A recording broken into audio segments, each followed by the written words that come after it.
Welcome everybody to this conference on the Highway Code. I'm Ruth Cadbury, MP. I'm one of the two co-chairs of the all-party parliamentary group on cycling and walking. We're one of a number of groups in Parliament who support and advocate on particular issues, and we are the biggest, we're the only active travel APPG in Parliament. And I'm very pleased to welcome my co-chair, who is Selaine Saxby, who's the MP for North Devon. I've been involved with the APPG since I was first elected in 2015. And for almost all of that time, we have felt like it's been quite a hard push to get a sense from government of the importance of making cycling safe and universally popular. And then the devastation, the tragedy of the coronavirus pandemic came along. And one of the few things that did come out of the pandemic is a complete reversal of government policy in terms of cycling and walking and the importance of active travel. And from that, and that leadership, I think, has come right from the top, from the Prime Minister. So for all of us who've been advocating and seeking change, what the government are doing and saying, and the amount of money committed is far above any of our expectations, and far above actually what we put in our various manifestos, both from political parties, but also from the various active travel campaign groups. So we are in a different world, and we're having to respond and work on new issues, and do a lot of work on areas that we hadn't basically done a lot of work on before. And one of those is the response, very welcome response from the government in terms of the hierarchy of vulnerability that many of us have been talking about for years, but it was like, oh, don't go there. But the government has recognised that every road user has a duty to the road users who are more vulnerable, in whom they are near or sharing the space. And that has needed and does require a long overdue review of the Highway Code. So today's event is 90 minutes. It should be we should be over by 12 noon, but we're going to focus on what is needed in terms of the review of the Highway Code.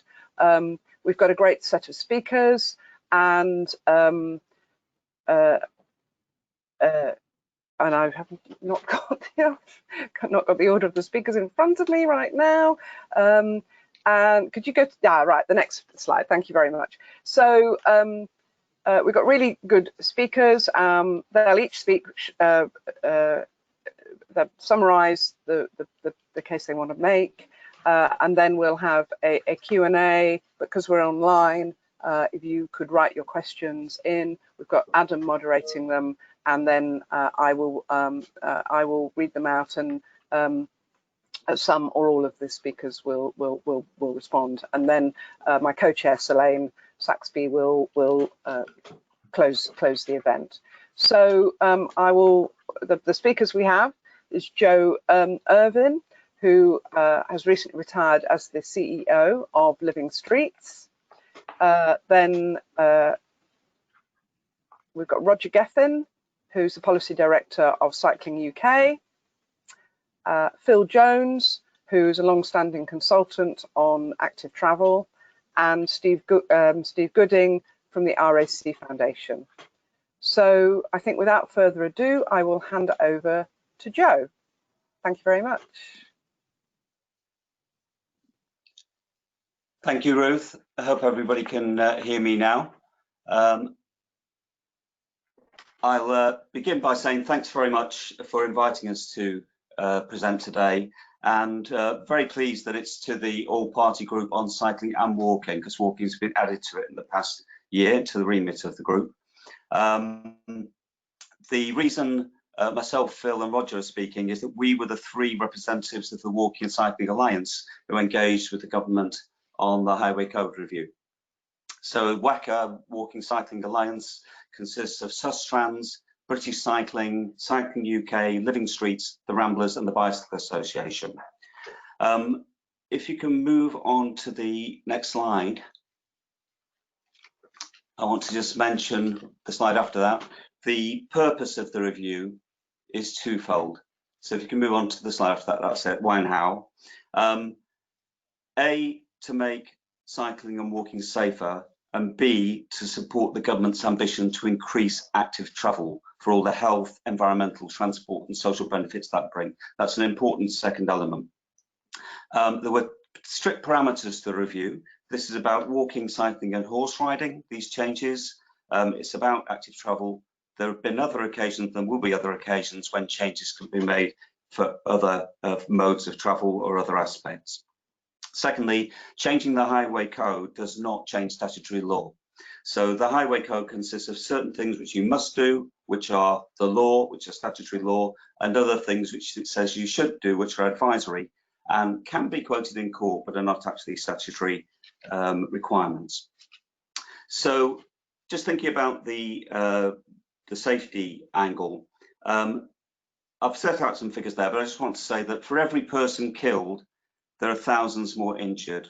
For every person injured, there are thousands more intimidated, and fear of motor traffic and traffic domination is one of the strongest reasons deterring people from walking and cycling more. I've also set out the timetable there and how it all began in March 2018 with a call for evidence and has now developed into the consultation now ending on the 27th of October. So moving on, I'll explain the hierarchy of responsibility, which is new rule H1, and also new rule H2, which relates to pedestrians.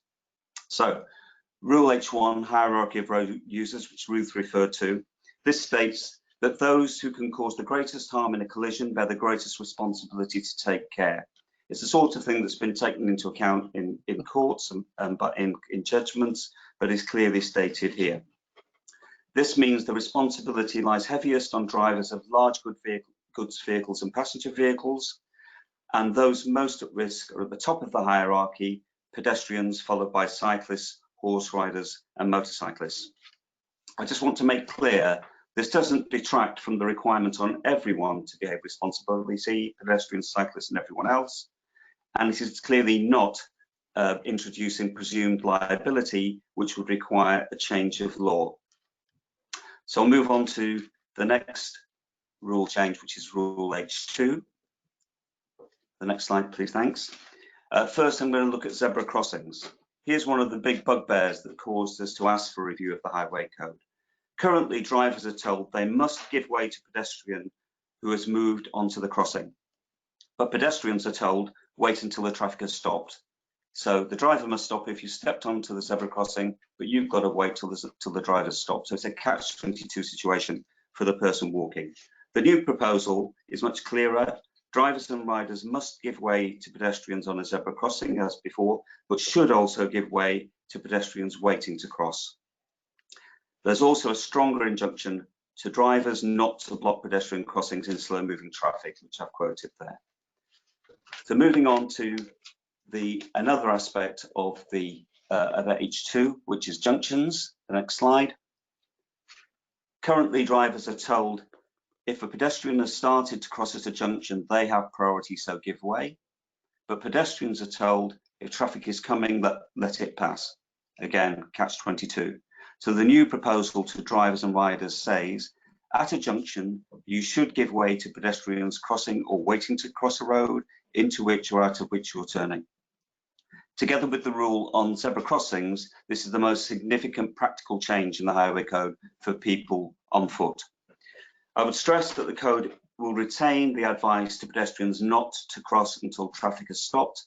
It was put to us by a number of particularly motoring organisations that we shouldn't be urging people to take risks in stepping out, even if the driver is at fault. So we don't want people asserting their rights all the way to the hospital, as I sometimes put it. The quid pro quo is that to place a stronger onus on drivers and riders to stop and let people cross. So I'll now move on to my last few points on H2. There is, in the next slide, thank you, there is a stronger injunction on taking care of disabled people. And in the earlier part of the rule in H1, it says, always remember that the people you encounter may have impaired sight, hearing or mobility and may not be able to see or hear you. That's one of several changes to take more care of people, of disabled people. Secondly, I just want to refer to pavement parking. Although the new rule says only pedestrians may use the pavements, there is no change to the rule on pavement parking, which is 244. However, in the consultation, some have questioned whether the current rule is in fact accurately reflecting the law. This is because, as Rule 145 says, it's an offence to drive onto the pavement, and it's hard to see how you can park on the pavement without driving on it, except in emergency or to gain access to a property, or indeed where pavement parking is signed and permitted. It's also an offence to cause obstruction, which is in Rule 242. So the wording of 244, which says you must not park on the pavement in London and should not elsewhere, is perhaps not strong enough in reflecting what the current law says. Certainly there's a case for a stronger rule, as in London, across the country, and indeed a new law has been brought in which will cover the whole of Scotland starting from next year, which should perhaps prompt a change in the wording. So that's all I've got to say. We support these changes, and we hope that they will be backed up by communication, road design, training and enforcement, and that way they'll make people much more comfortable walking our streets. Now I'm going to hand over to Phil Jones. Thank you very much, Joe. So I've been very pleased to work as part of the WACA team in bringing forward these changes, and really pleased that, for the most part, obviously subject to some detailed discussions, that Department for Transport has decided to carry them forward and to consult upon them. So priority for cyclists. So resolving junction issues is absolutely critical to improving safety for people walking and cycling. It's at the junctions where most casualties and collisions take place, and dealing with junction safety was highlighted when the government initiated the Highway Code review. Joe's talked about Rule 170, and that exists in the Highway Code, and albeit inadequately, and therefore some changes are proposed. It does deal with pedestrians and makes it clear that pedestrians have priority over turning traffic. There was no equivalent for cyclists in the Highway Code, and we felt it was important to redress that. Side roads in particular, they're the most common type of junction, and you can see from the data there, which is from London, that they are very big source of casualties, including fatal casualties, the so-called right hook and left hook, where a driver simply turns across the path of a cyclist. It's also critical that if we are increasingly going to provide cycling off the carriageway and therefore crossing side roads very frequently, that we have a much clearer statement that the drivers need to yield to cyclists when they are using those off carriageway tracks and crossing minor roads on their left. So it's really important. And I think it's fair to say that problem of trying to get priority over side roads is something that's being troubling the UK and not really been addressed since perhaps the 1930s, when those types of cycle tracks were first introduced. We researched this problem for British cycling back in 2017, following a trip where many of us went, including Chris Boardman, to Copenhagen, and just saw how drivers behave in not turning across the path of cyclists in there. And that resulted in the Turning the Corner report, which some of you will have seen, that recommended changes to the Highway Code. And we believe that may have influenced ministers in committing to the review. So on that review, we just felt that the existing rules are just not clear enough in describing what the correct behaviour is by drivers in particular and cyclists at junctions. We need to change them, and we're bringing them forward along with the other two, H1 and H2, to the front of the Highway Code, given their importance, so they're not buried in the document. However, this change then does lead through into lots of other rules, 170, 178, 183, etc., etc. To embed that priority in the detail of the Highway Code, and we think that clear diagrams of this form would need to be there, and we mocked that up for the turn in the corner report. Next slide, please. So this is just to show, many of you are experienced cyclists and will understand it's an all too common occurrence. Here we have a cyclist approaching a traffic signal on red along a segregated track. The traffic is queuing in the right-hand side. It's simply not realistic to say don't pass on the left. People use the term undertake. I think we would argue that the highway code already allows passing slow-moving or stationary traffic if it's on your right, and that's exactly what the cyclist will do here. But this shows the problem. So if you can click on it and let it play, just a short clip.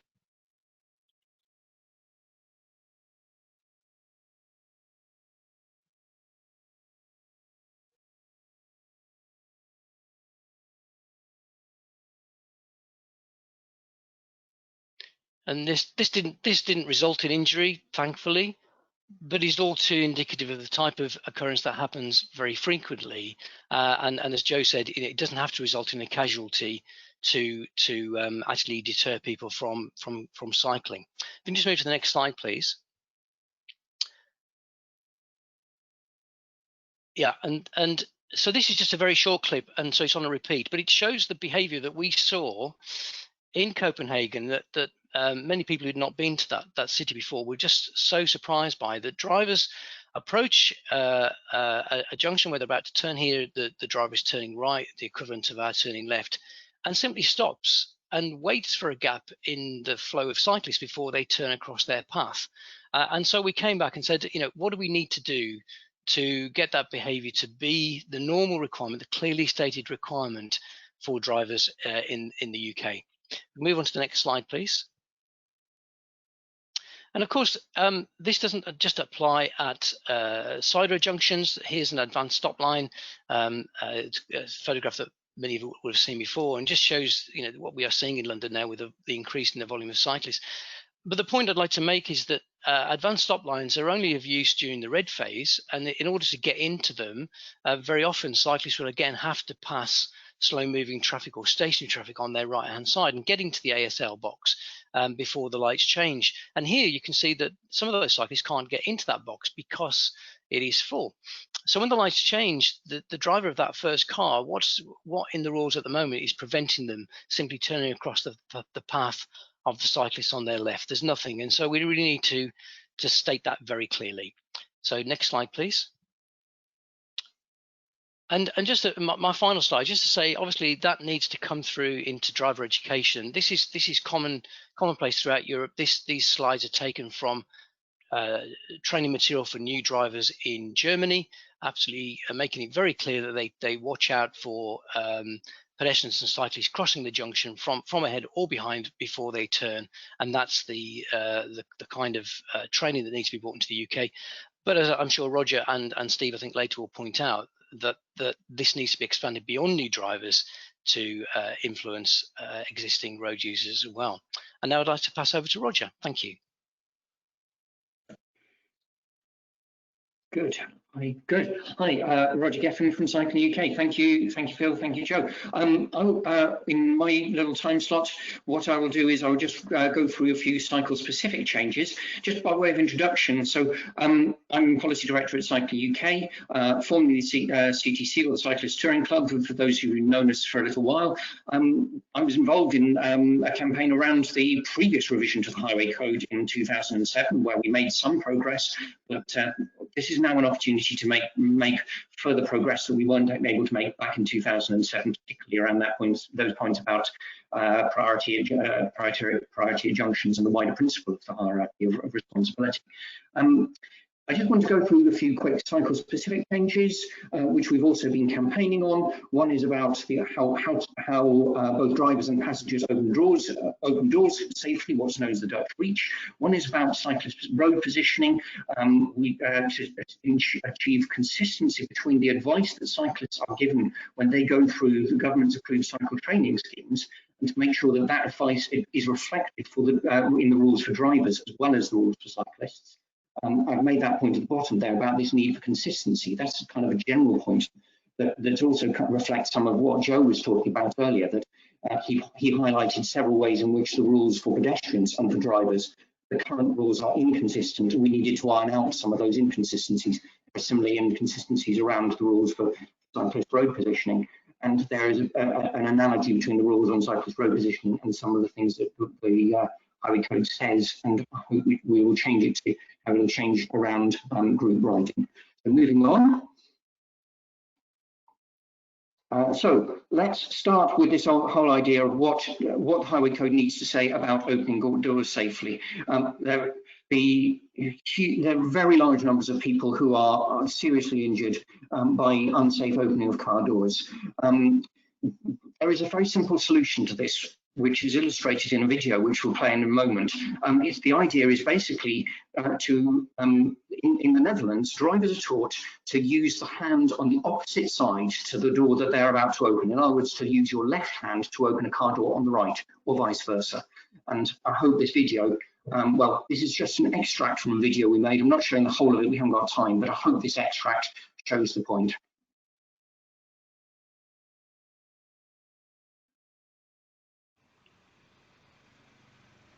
It won't be a minute.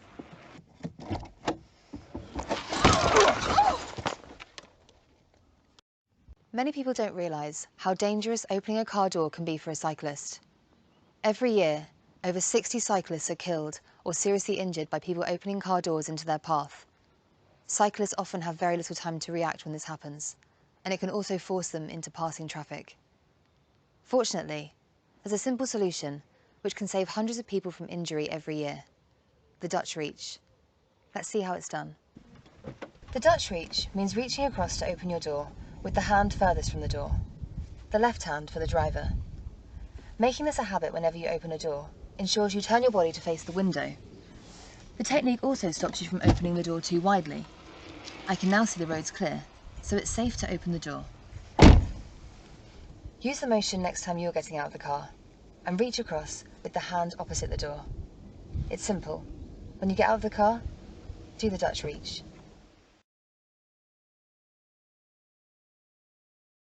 Thank you. We missed the opening. Oh, sorry. Am I back? You're back. Yeah. Right, I'm back. Sorry. Right, my video's not back. Yes. So we missed the beginning of the video clip, which shows that the woman in the car. It looks like she's just thoughtlessly opened the car door and catched the cyclist. So we missed the kind of shock horror of that video, but it does, I hope, explain what's the solution to the problem that we didn't get to see in the video that we missed. If we can move on to the next slide. So the next cyclist-specific rule is what the Highway Code needs to be brought into line with what cyclists are taught to do through the government-approved national standard for cycle training. Cyclists are taught to use one of two road positions: when traffic is light or slow moving, or when you want to avoid being overtaken dangerously, such as the approach junctions or blind bends. The advice is for cyclists to occupy the middle of their lane, and that's what's known as the primary position. You move over to the secondary position, which is to the left of the traffic, but staying away from any parked cars and their car doors, for obvious reasons we've just seen, and from the gutter, so that you've always got space to move inwards rather than outwards if you suddenly find you've got a pothole in front of you, for instance. And that rule is not adequately reflected in the rules for drivers at the moment. So drivers think that when cyclists are out in the middle of the lane that they're being a nuisance and they should be over to the left, and actually they are trained to not do that for their own safety. So we wanted to make sure there was consistency not between the rule for cyclists, which explains these two road positions, and the rules for drivers, which explain why cyclists sometimes adopt the primary position. Moving on. So we've got another video coming up in a moment. This is another concern that to make sure that drivers understand what is safe overtaking. One of the things that most intimidates cyclists is being close passed. And there's been admirable work by various police forces, particularly West Midlands and the Metropolitan Police Force, to raise awareness among drivers around why it is important to leave cyclists plenty of space. The Highway Code already does say leave as much space when overtaking cyclists and pedestrians and motorcyclists as you would when overtaking a car, but it doesn't spell out what that actually means. So we thought we'd sort of add in some guidance to say that it should be at least 1.5 metres at speeds up to 30 mph and at least 2 metres at higher speeds, and more than that if you are driving a large vehicle, a heavy goods vehicle, and or if the weather is bad in rainy or icy or windy or snowy conditions. We've also made it clear, as Phil was indicating, that cyclists may overtake on the left, that is explicitly permitted, but with that caveat that don't exercise your right to overtake on the inside all the way to the hospital, to use Joe's phrase, that there is still that onus for the cyclist to exercise that right responsibly. So let's just see that a clip of why it's important to overtake safely. Here, this again is an extract of a clip rather than the whole of it. You first see a driver overtaking too close, but not necessarily realising it, and then we look at.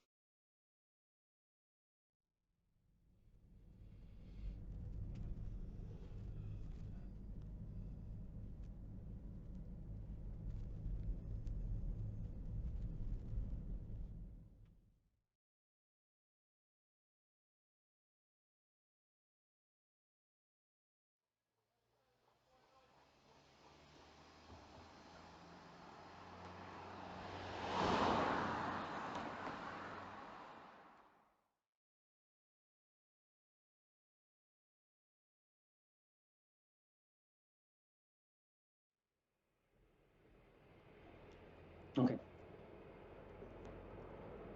Action.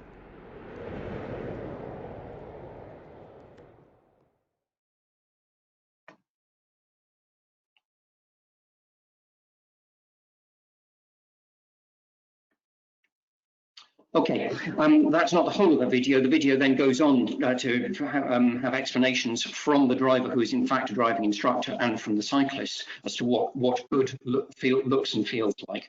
But you can see the general point. The last point is about this whole idea of cyclists riding in groups and riding two abreast, whether it's a small family group riding with a small child, or whether it's a whole group going out riding the countryside lanes. And at the moment, the highway code sort of grudgingly says don't ride more than two abreast, but most drivers think that even that is illegal. So again, we wanted to achieve some consistency, not least to make the point that actually on the narrow country lane, it is safer to ride at least two abreast. And thin out a single file only when you feel that the driver can overtake the whole group of cyclists safely. Otherwise, if they try overtaking on a narrow country lane, they then cut into halfway through the group, and that is much more dangerous.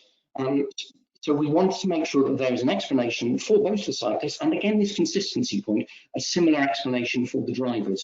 Now, to be fair, we didn't even get the amended rule right in what we proposed to the government, and there's been concern from the cycling community that we need to push that rule further. I hope that the amended version that I've quoted in full there, I won't read it out there, but I hope that we will put forward as our response to consultation, and I hope other organisations will back it. So it's explicitly saying that two abreast riding is okay, so long as you do it responsibly and thin out when a driver wants to overtake you and you feel that it's safe to let them do so. So the final point really is the point that all of these rule changes, moving on, yes, is that all of this will need to be communicated, particularly that point about the priority rules and junctions. So here too is a video that we've made is more to raise awareness of the campaign that we're running to make sure that these changes go through. But it's the sort of awareness raising that the government itself will need to do if and when these rule changes are in fact adopted.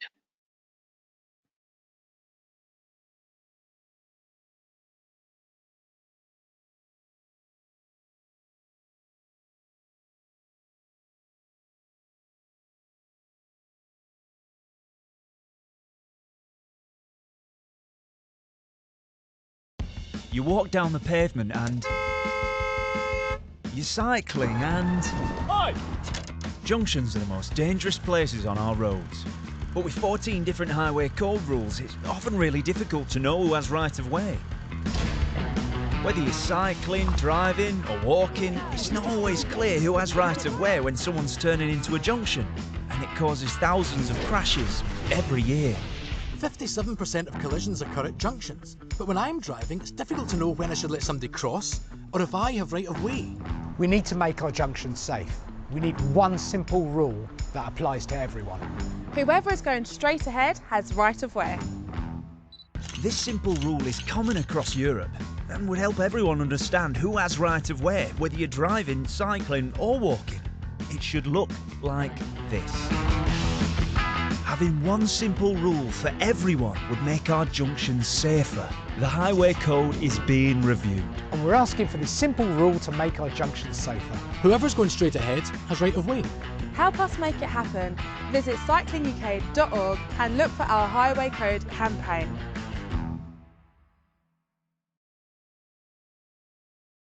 Okay, that point about the need for wider communications, we recognise that we will need to communicate that to the cycling world, that means cyclists giving way to pedestrians when the cyclists are turning into a junction. This whole point that everybody needs to understand their responsibilities in accordance with the hierarchy is one that will need to be widely communicated. And I have little doubt that Steve Gooding from the RIC Foundation will want to reiterate that point.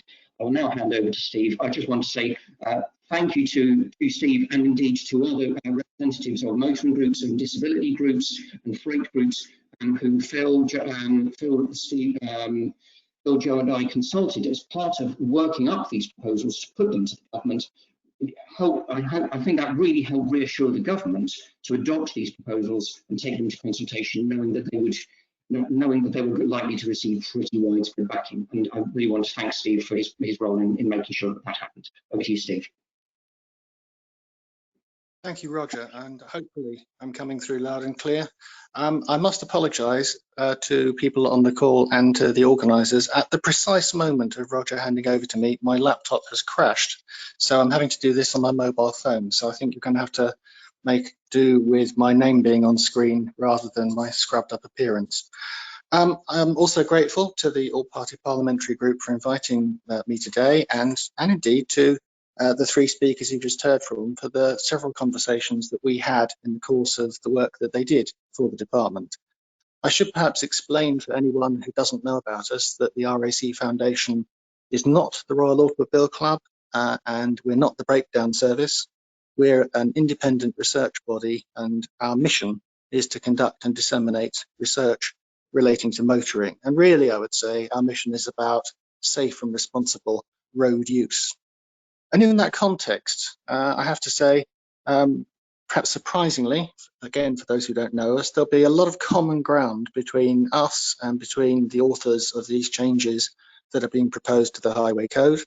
And I'd also stress, none of us are motorists 24/7. Most of us who are motorists probably have either a bicycle of our own or another family member who's a cyclist from time to time, and indeed most of us are pedestrians because we have to get in and out of our cars from time to time. And I think it bears thinking about that, and I think what I'd encourage all people when they're driving to bear in mind is that even they aren't driving all the time, and the other people they're going past, as we saw with that very close passing incident, just think about the person ahead on a bicycle, on a horse, or walking as if they're a member of your family, and see how you feel then about going so close to them. So, as I've said, I think we are supportive of the direction of travel here. Clearly, the Highway Code needs to change over time as technology and our lifestyle preferences move on. For example, there are other consultations happening now. I think Ruth mentioned there's the consultation on electric microscooters. And separately, I think there are clearly changes going to be needed to the Highway Code to cope with all-lane running being introduced on our motorways, which currently isn't there. So the thing does need to move on. And I think it's important that we recognise that. I think the hierarchy makes a great deal of sense. I think that if you're in a vehicle, driving a vehicle, responsible for a vehicle that's capable of causing more damage, more hurt and more harm, then with that comes a greater responsibility to operate it safely. I think if you're in charge of somewhere north of a ton of moving metal, you should have that thought in your mind when you're engaging with other people. I think that many of the changes proposed amount to what I would call a codification of good common sense. I'm particularly taken, for example, with the Dutch Reach, which before chatting with Roger and others, I hadn't heard of, but when it's explained to you as it was in that excellent little video, it just makes sense. It's not something that's difficult to do, and yet it just makes seeing the road behind you much more likely to happen. You're more likely to spot someone, and surely none of us wants to throw our car door open in front of anyone, a cyclist or anyone at all. We all want to use the road safely. I think that the passing safely is also very important. I have cycled around London, I've cycled around outside London, and I will be one of those people who is put off by the thought of vehicles coming far too close to me. And I also think we should be keeping pedestrian crossings clear when we're in slow-moving traffic. We shouldn't be treating them any differently to a box junction. We're not supposed to be on there in a motor vehicle, stationary and getting in people's way. There are two areas, though, where I think we need to pause, not because I think they're necessarily wrong, but because they involve challenging some pretty strongly ingrained expectations and behaviours. And they're ones that Joe pulled out in what he said, and then Phil explained. And they're about giving priority to people waiting to cross a road and priority to cyclists going ahead. Now, I've discussed both of those at some length with the other presenters and with others. And on waiting to cross, I worry that not enough drivers driving around today recognise the existing rule, let alone the one that's being proposed. I've certainly found myself crossing the road thinking, did you know I had right of way, when you're driving at me and gesticulating. So I think we've got a challenge there. I'm not saying it's an insurmountable one, but I think similarly, I don't think anybody should knowingly cut across somebody else in order to make a turn. I think we should have been coping with this in our driving patterns. As Roger said, we've had the cycle lane with us for a long time, as Phil said, in the 1930s. We've had bus lanes with us for a long time, with buses, in some places buses, motorcycles, as well as cycles using them. So the fact that something might be passing to our left shouldn't come as a surprise, but it shouldn't come as a shock either. And we shouldn't expect that we can just barge our way through as drivers. I've had friends hurt in incidents where that has happened.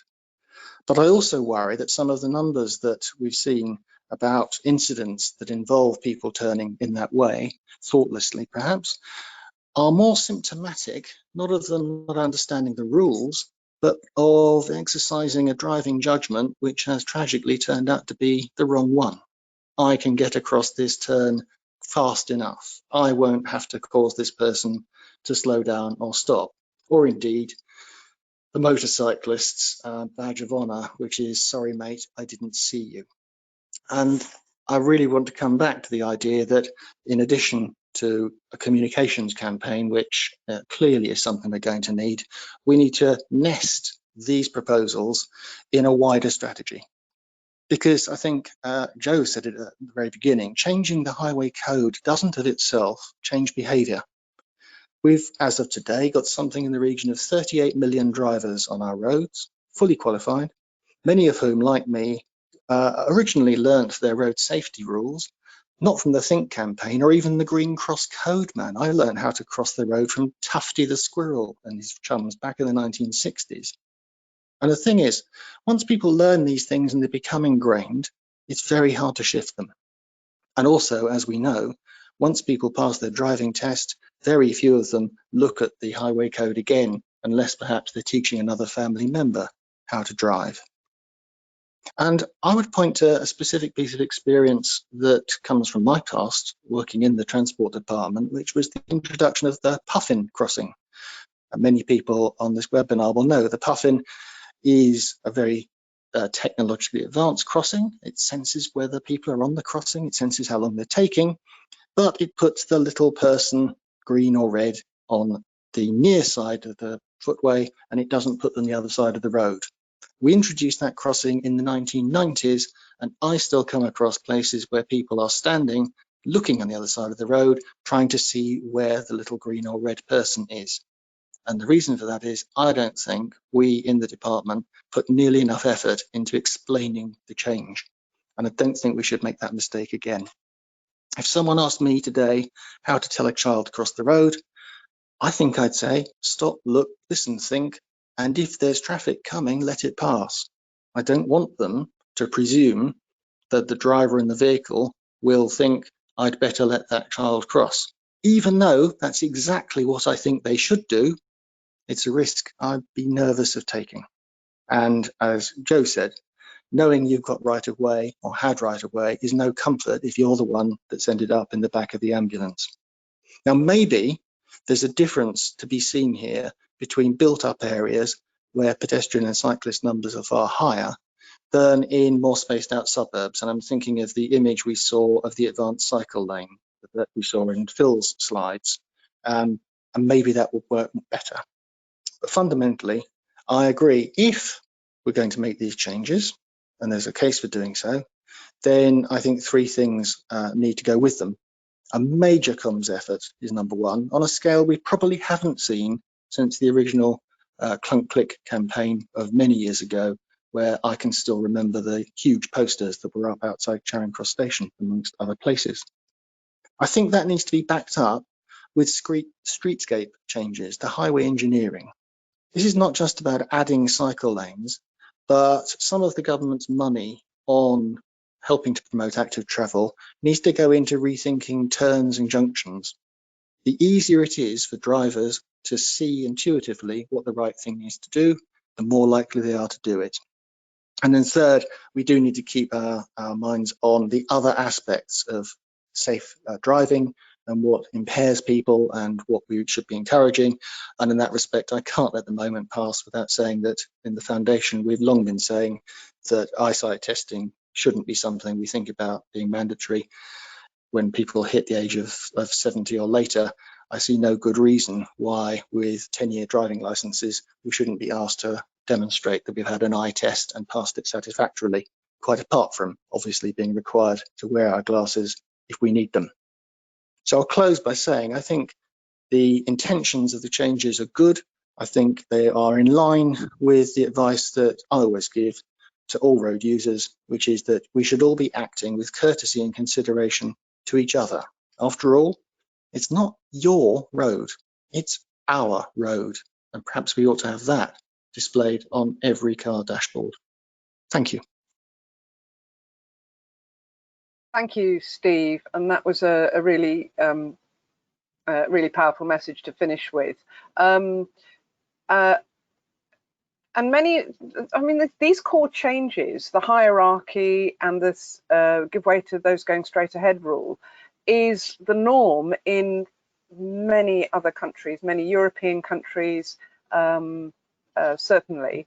And as somebody who's driven and walked and cycled occasionally in other countries, I get a sense there is a different behaviour as a result of this different culture.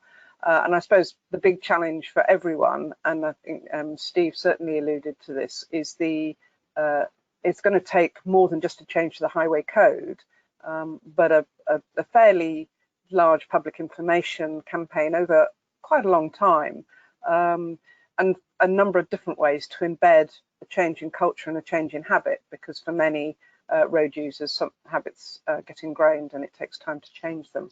But I'm going to now go on to the questions. I'm just, you'll have to forgive me, and I'm just getting, like a lot of us, getting used to the technology. So start off, question one from Mark Strong. Will the new rules on zebra crossings also explicitly include parallel crossings? And that's for Joe, Irvin. Okay, so if I can respond to that, the answer is yes. It's set out in the proposals and the documentation itself. So everything in that same rule, you'll see parallel crossings are covered as well, and also the effect on cyclists who are crossing a parallel crossing. Thank you. Great. Okay. Question 2 is for the whole panel, and just for ease, we'll go in the order you spoke. Is there a general agreement that the hierarchy needs to be made statutory? And what does making it statutory actually mean? And that's from Colin Little. So, Joe? So, as I said, the parameters of the Highway Code Review are you can't change the law through the Highway Code Review. So should there be something separate and statutory with the hierarchy in? I'm not sure. There might be a chance for that. I think if you did, you'd have to really embed a lot of the actual practical implications of it into that piece of law. So I think it's quite good being in the Highway Code. I think there's a strong support behind it. The government proposed it in the first place, and I'm quite happy to see it in the Highway Code itself. Okay. Anyone want to say anything different or add to that? I just add in terms of the it's not quite the same question, but on the junction rules. So when we did the turning the corner research, we did drill down to understand why drivers behave that way in Denmark, and they've had a universal duty to give way in their highway legislation, I think, again, since the 1930s. So it is very well embedded. I think slightly kind of worrying that perhaps it's so well observed because he's been around for such a long time, and do we have to wait that length of time before we change our behaviour? Hopefully not. And we did suggest that there could be a graduated approach to this, starting with a highway code, then possibly some regulation, then possibly moving to statute. But the reality is statute takes an awful long time. I don't have to tell MPs that. It's a very complex process, and we think we can achieve an awful lot through the highway code, through strong behaviour change campaigns, and perhaps legislation may eventually kind of catch up with behaviour, which perhaps is something that often happens. May I add just briefly to what Phil said there? I think, because he's absolutely right, I do worry that one of his worries there is a genuine one, which is if we look at other places that have a mix of traffic and a different approach to how the traffic runs, like Copenhagen, we will see that they've been pushing that line and backing it up with their laws for decades. And what we're aspiring to do, I think, in this country is to achieve a much more rapid change in behaviour. And we just need to recognise the scale of the task. Once again, I'm not saying it can't be done. What I'm saying is that if you've been I would say every driver in Copenhagen will have qualified to drive with that law in place. In this country, the vast majority of drivers will have qualified without even these change presumptions in place. What I would emphasise is that the presumption was always that we were supposed to drive with courtesy and consideration, but we're definitely going to need to do more on that, and quite possibly on the legal front. What we know is that there's encouraging people to do the right thing, and there's making clear to them there are consequences if they don't. And maybe we need to be thinking on some of the measures whether a statutory change is going to be needed in order to have enforcement against people if they continue to act responsibly. Yes. Thank you. That's helpful. I mean, and for those of us who are parliamentarians, we face this from two sometimes parallel strands, is pushing government to make the legislative change and find the opportunity in government time, but also occasionally private members' bills do get into statute when there is government support for them, particularly though when they're pushed cross-party. So that's something that we can all look out for and push for. Okay, if it's okay, I'm going to go on to question 3, which is for Phil from Martin Key. Do you know the view from the police about how enforceable these new rules will be? Of course, very apposite at the moment, given the difficulties the police are having at the moment in terms of enforcing some of the COVID restrictions. Over to you, Phil. Yeah, so I think the short answer is that the police will not be able to enforce them because there is no underlying change. So there's a very clear, I think Joe mentioned there's a very clear distinction in the highway code. Some rules are simply a restatement of something that's in the law. And then it says you must do this, so you must, if someone puts a foot on a zebra crossing, you must stop or you are breaking the law, and you could be given a ticket or a penalty by a police officer for a moving traffic offence. But the rules around the hierarchy, the rules around give way on turning are not backed by legislation and therefore not directly enforceable in the breach by the police. However, they do carry legal weight, because in the event of a collision, the courts apportion blame, and we hope through these changes that it becomes much clearer who is in the right. I think that's the problem at the moment.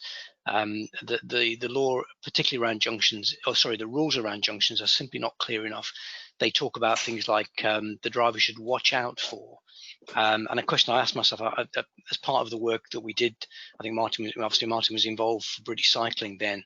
I took myself on a safe driver awareness course for HGV drivers to how to drive around cyclists, and they were told to look in their mirrors and look out for cyclists. And I simply asked the question, okay, you've seen the cyclist and you want to turn left. What do you then do? Do you stop? Do you continue to move slowly? What is the recommended behaviour when you've seen the cyclist or cyclists? And there was no answer, because the highway code was kind of silent on that point.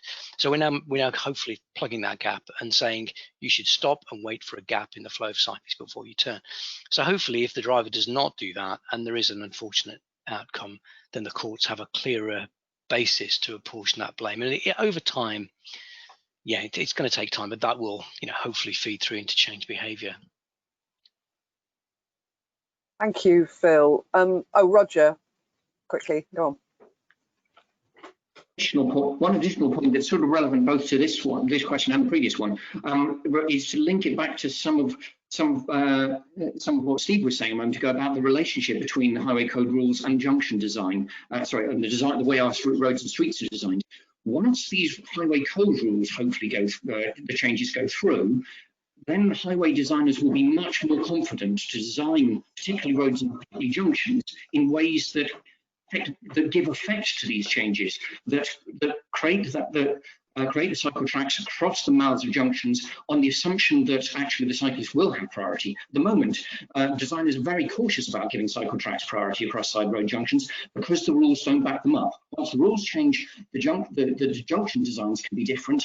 That in turn will affect the driver behaviour for all the reasons that Steve said. So hopefully, to some extent, these rules will become self-enforcing because they allow design changes to happen rather than requiring statutory changes.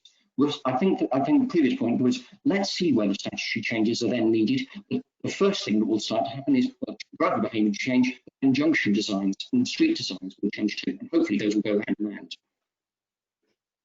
Okay, thank you. I now want to move on to what can be a controversial issue, which is the Rule 59, which says you should wear a cycle helmet. But I'm not going to ask it that way, because then we get into that debate about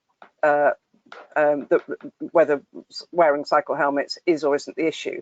And I'm actually going to focus, I'm very grateful to Matt from Cam Cycles, who asked, I think, the same question in a different way, is about the way the hierarchy of road users will be used, and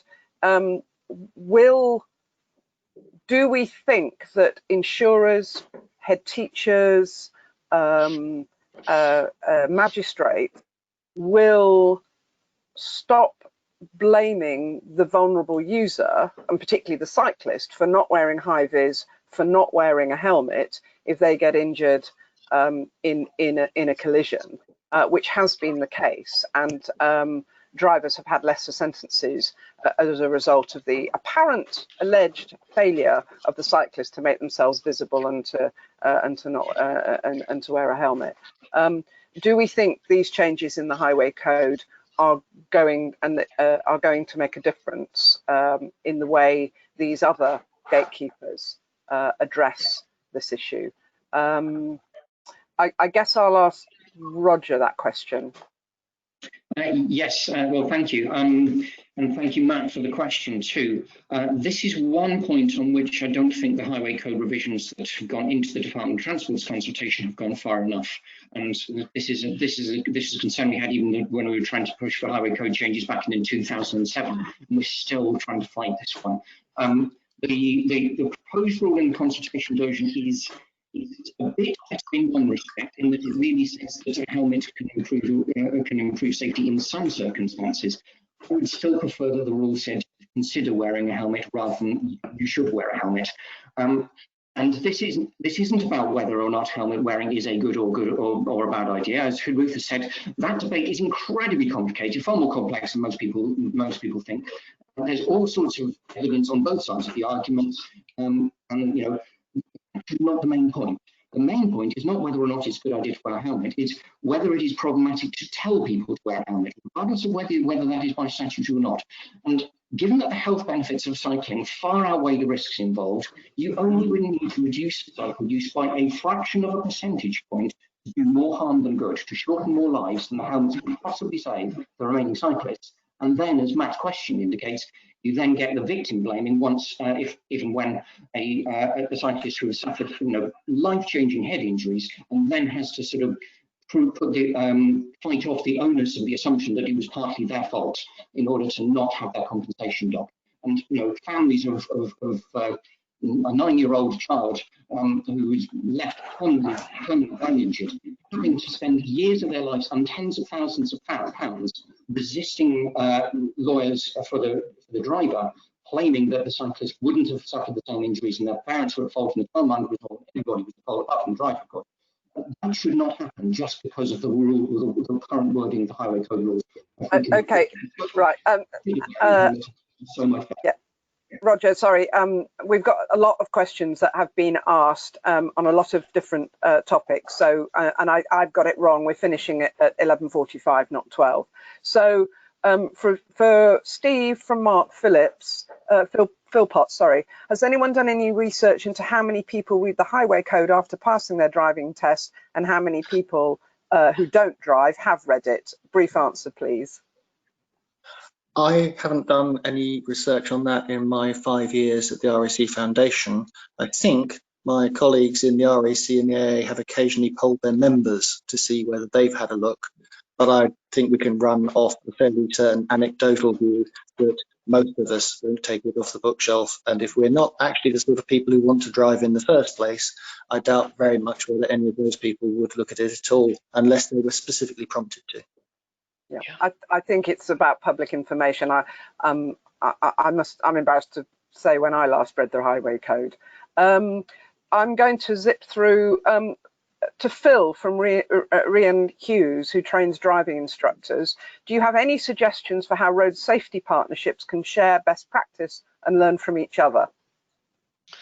Probably not directly. I think I just say that perhaps you know, it's more, I guess that's more a question for creative marketing types than me, but I do know that, you know, in the past there's been some really interesting campaigns. I remember visiting Ireland a few years ago and seeing a TV commercial that was playing when I switched on the TV in the hotel, of just the kind of video that Roger showed about the right kind of behaviour. So it can be done. It can be done. We can market things. So I think I can't offer any direct suggestions, but I'm sure that people skilled in that can offer some techniques.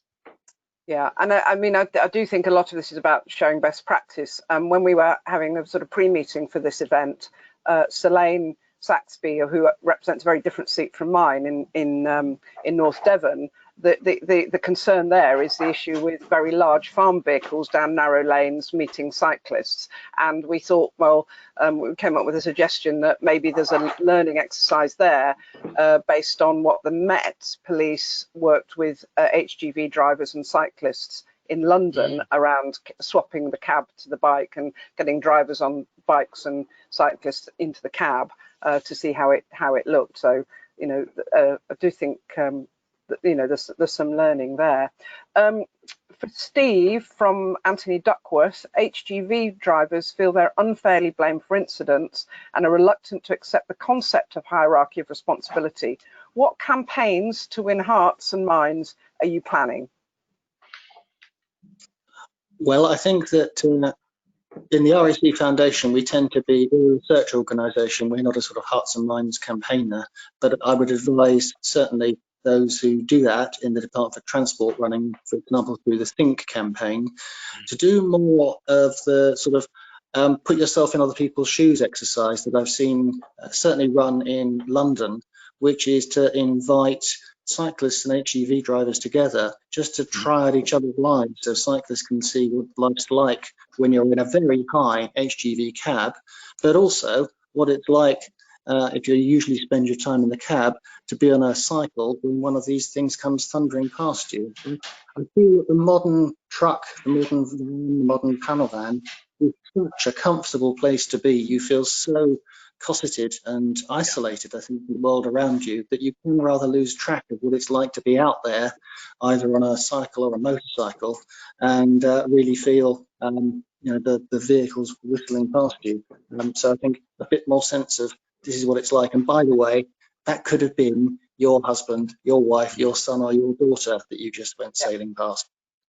And again, in London, I think some of the modules in the licensing accreditation did involve the driver's swap schemes. Okay, so question for Joe from Tamsin Constable. Even the best, most law-abiding drivers can be faced with the unexpected, e.g. dog running out, elderly person slipping, drunk pedestrian, etc. Should the new hierarchy also deliberately shift the emphasis from fault or perceived fault, which is so often contested, to responsibility for severity of outcome? Well, that's an interesting question. It is obviously true that those sorts of things can happen. And if I can make the comparison, for many years I worked in a trade union, so I dealt a lot with health and safety at work. So unexpected things happen at work, and year after year after year, companies and people try to eliminate the risks that can happen. So you have to be aware and expect the unexpected. And I think driver training should be part of that. We didn't mention that really. A lot of drivers are professional drivers. A lot of people on the road are professional drivers, and they have professional training. And it's to a higher standard than your average driver if you're in an HGV or a passenger vehicle, for example. So I think that we actually propose that instead of a hierarchy of road users, there should be a hierarchy of responsibility. We wanted to look at it that way. I think in the way it's expressed, it does show that responsibility. I think if you do not take responsibility and you're in charge of something dangerous, actually there is a fault. You have a higher requirement if you're a oil tanker driver, for example, than if you're driving an ordinary HGV vehicle. And the people I knew doing that were quite proud of their higher standards and the higher requirements upon them. So I think there are higher requirements. It's already reflected in common law, I believe. It's certainly reflected in health and safety at work, and that's just applying this sensibly to the number of people who are involved in incidents on the roads. Okay, right, now here's a controversial one. For Roger from Tom McPhail, the current scooter trials have focused attention on vehicle registration and insurance. What are your views, or your thoughts, very briefly, about extending such measures to cycling as well? Could you try and do it in not much more than a yes or no? Very briefly, no. We think that the distinction should be between a vehicle that you need to be trained and licensed and a vehicle that a child can use.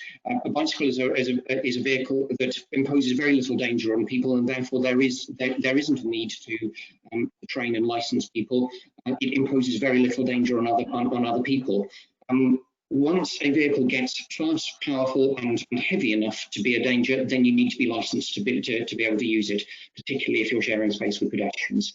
And the important bit then is how does the government define the regulatory limits for what is an e-scooter? I think they've set them too high. I think they've set the speed limits and the power limit, and they haven't even thought about an acceleration limit. If they make those limits They set those limits right so that they're high enough, that they can travel fast enough to attract people out of cars, but not so fast that they threaten the health benefits of cycling and endanger pedestrians. They will have struck the balance right. At the moment, I don't think they have. Thank you.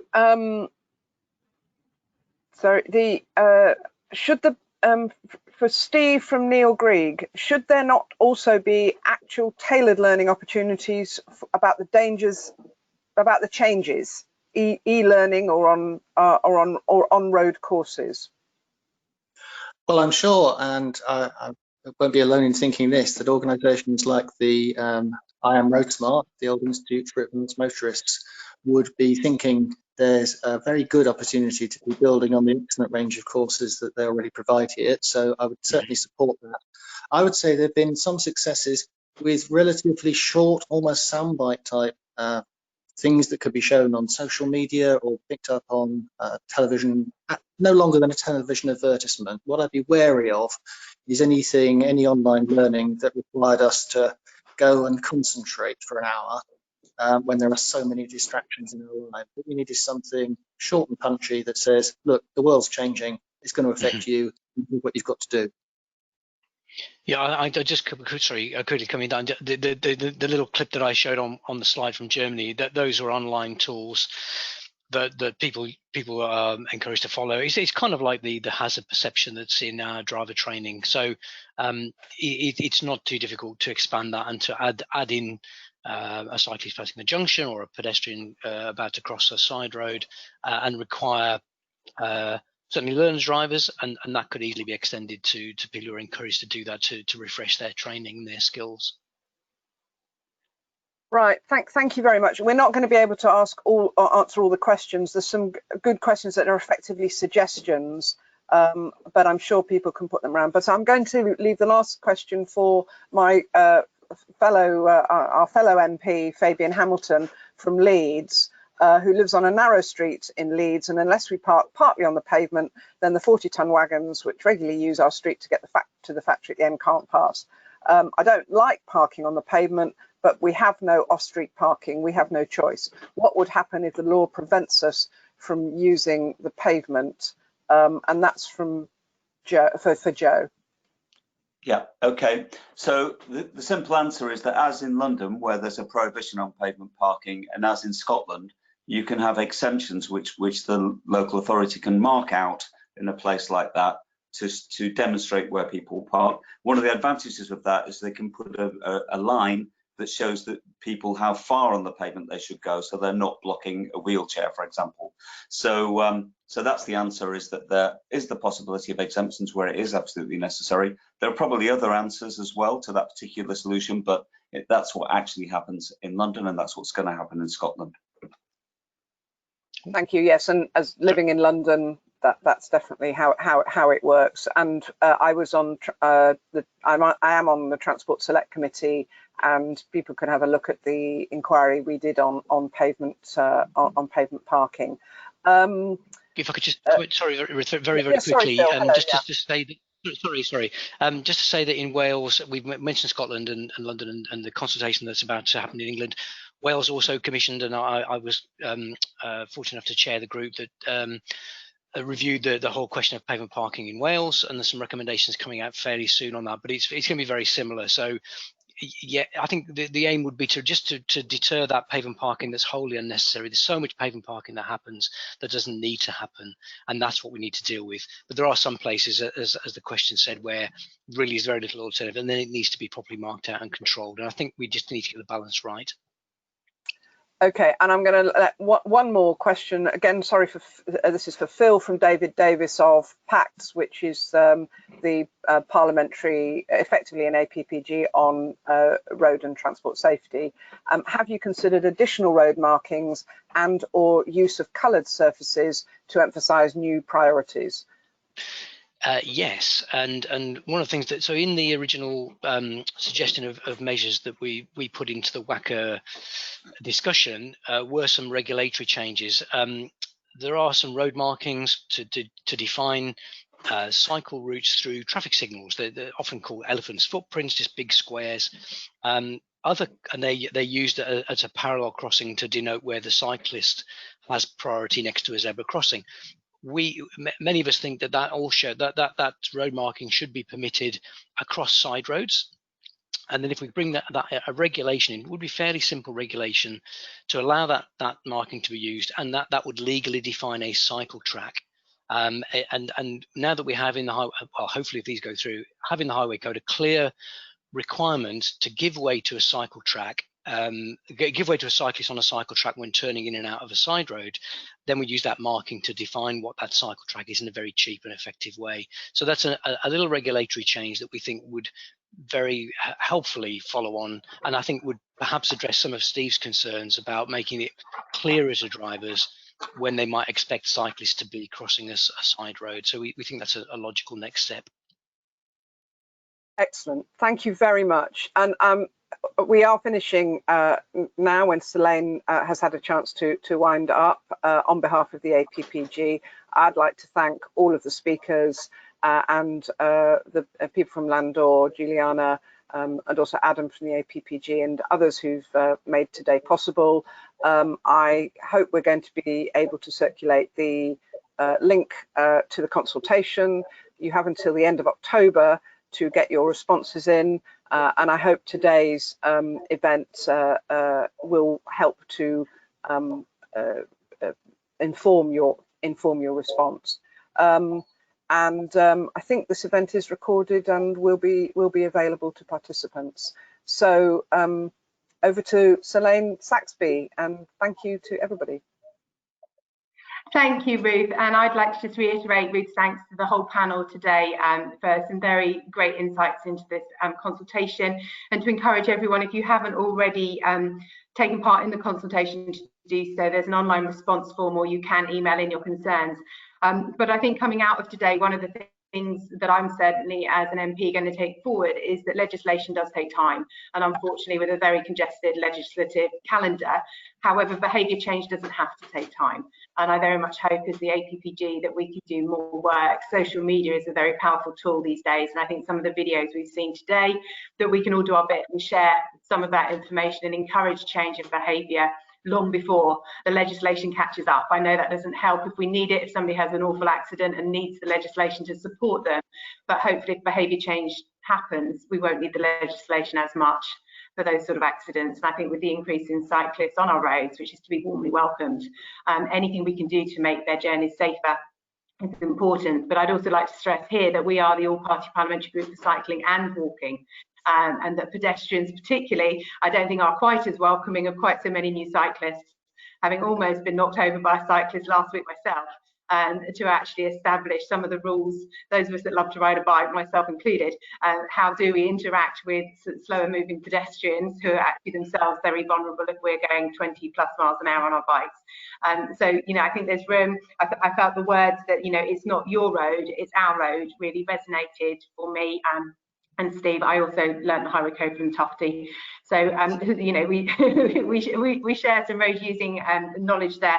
I do think there's an opportunity for each of us to take responsibility for what we do when we are on the road, and to encourage other road users around us to do the same. So the highway code and the changes are fantastic, but like many on the call, it's a while since I've read it, but I am on the road every day, and I hope that my behaviour will improve as a result of today's event, and I hope everyone on the call will do the same and take a chance to get involved, and look forward to seeing you all at the next one of these. Thank you to everyone for today.